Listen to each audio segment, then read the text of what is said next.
Pernahkah Anda mikirin misteri sejarah yang satu ini? Em, Kenapa nggak ada catatan sama sekali soal makam Nabi Isa di bumi? Kan biasanya kalau kita nyari jejak sejarah ya, kita galinya ke bawah tanah, gitu kan? Tapi gimana kalau selama ini kita nyari di arah yang salah? Gimana kalau kita seharusnya ngelihat ke langit? Iya, naskah yang mau kita bahas hari ini, judulnya The Migration of Isa and Human Expansion to Venus. Benar-benar ngebalik perspektif pencarian itu. Dokumen ini tuh unik banget karena nyajiin gagasan kosmik di mana agama dan fiksi ilmiah kayak ngelebur jadi satu. Nah, sebelum kita mulai eksplorasi mendalam kita hari ini, perlu ditekankan nih ke Anda semua. Tujuan kita murni cuma buat nelusurin alur logika penulisnya yang super unik ini.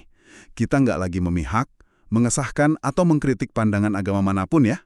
Tafsir Al-Quran dan Alkitab jadi sebuah teori ekspansi luar angkasa yang gede-gedean. Oke, jadi buat ngejawab kemana perginya Nabi Isa, kita kan harus paham dulu gimana sumber ini memandang penciptaan tata surya. Gimana tuh awalnya? Ya, penulisnya merujuk ke tafsir mimpi Nabi Yusuf. Premisnya adalah ada 10 planet yang bisa dihuni. Nah, kuncinya ada di konsep pendinginan planet ini. Pendinginan planet. Iya, jadi planet yang posisinya paling jauh dari matahari itu secara alami bakal mendingin dan jadi stabil duluan. Oh, tunggu dulu. Berarti secara logika naskah ini, awal mula peradaban manusia nggak mungkin terjadi di bumi dong. Soalnya bumi saat itu masih terlalu panas kan? Tepat sekali. Penulis menyimpulkan kalau manusia pertama justru lahir di planet terluar yang namanya planet Muntaha. Naskah ini ngegambar Muntaha tuh kayak semacam surga fisik buat Adam. Surga fisik gimana maksudnya? Sebuah lingkungan di mana dia hidup nyaman, tanpa nanggung resiko bencana alam kayak yang kita kenal sekarang. Wah, ini tuh kalau dipikir-pikir persis kayak konsep developer perumahan mandiri ya. Gimana tuh analoginya? Ya, umat manusia tuh pada dasarnya lompat mendekati matahari, terus nempatin blok-blok rumah baru, dalam hal ini planet ya.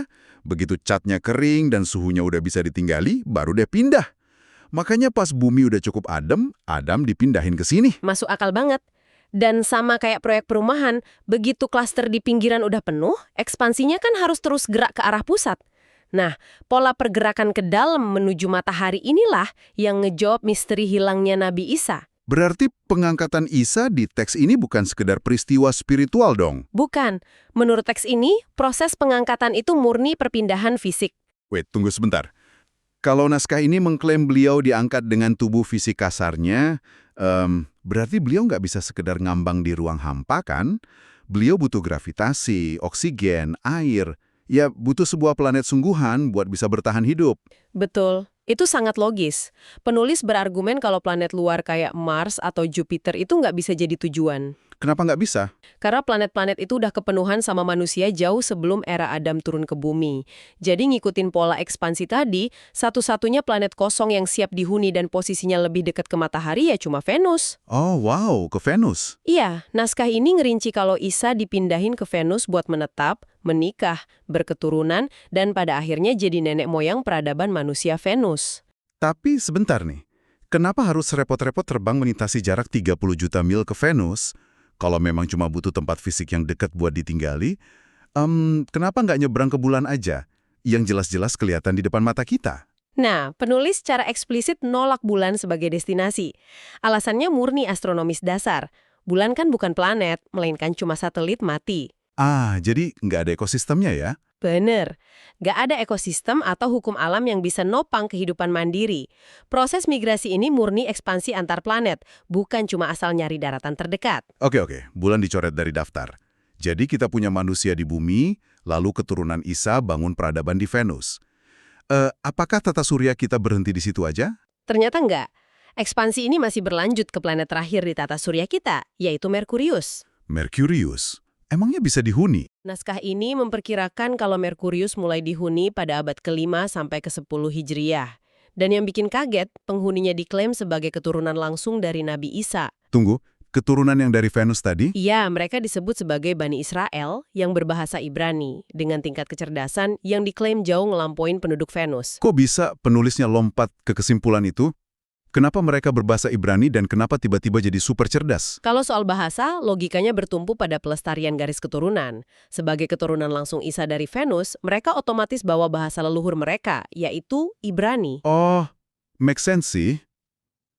Terus kalau kecerdasannya gimana? Itu adalah hasil evolusi peradaban yang berkelanjutan. Buat bisa ngelakuin migrasi lebih jauh ke planet yang kondisinya sekeras Merkurius, ras ini kan harus mencapai lompatan teknologi dan kecerdasan yang gila-gilaan jauh di atas peradaban asal mereka di Venus. Wah, gila sih. Ini berarti berdasarkan skenario teks ini, ke-10 planet di tata surya kita statusnya sekarang udah full booked alias penuh terisi semua, Dang. Tepat, karena masa ekspansi pencarian planet barunya udah berakhir, teks ini memprediksi kalau kita sekarang lagi ada di ambang era kosmik yang baru. Era kosmik, kayak peradaban antar planet saling kontak gitu? Bener banget.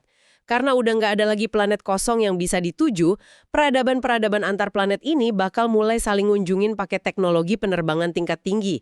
Atau bahkan, mereka mulai bergesekan dan memperebutkan dominasi di tata surya. Eksplorasi mendalam kita kali ini benar-benar mind-blowing ya. Naskah ini sukses bawa kita dari pertanyaan soal satu makam yang kosong menuju gambaran tata surya yang sesak sama jaringan peradaban manusia. Sangat memprovokasi pikiran memang, perpaduan teologi dan fiksi ilmiah di dokumen ini. Nah, buat Anda yang lagi dengerin, coba deh renungin ini sejenak. Kalau hipotesis dokumen ini benar, dan ruang angkasa di atas kita penuh sama kerabat jauh umat manusia yang tersebar di orbit yang beda-beda, gimana hal itu ngubah perspektif Anda pas natap bintang-bintang malam ini? Bisa jadi bintang yang kita lihat itu bukan kehampaan yang sepi. Nah itu dia, mungkin Anda nggak lagi natap ruang hampa, melainkan lagi natap rumah tetangga Anda sendiri. Dan pertanyaannya, apakah tetangga kosmik kita ini sedang bersiap untuk berkunjung ke bumi? Siapa yang tahu?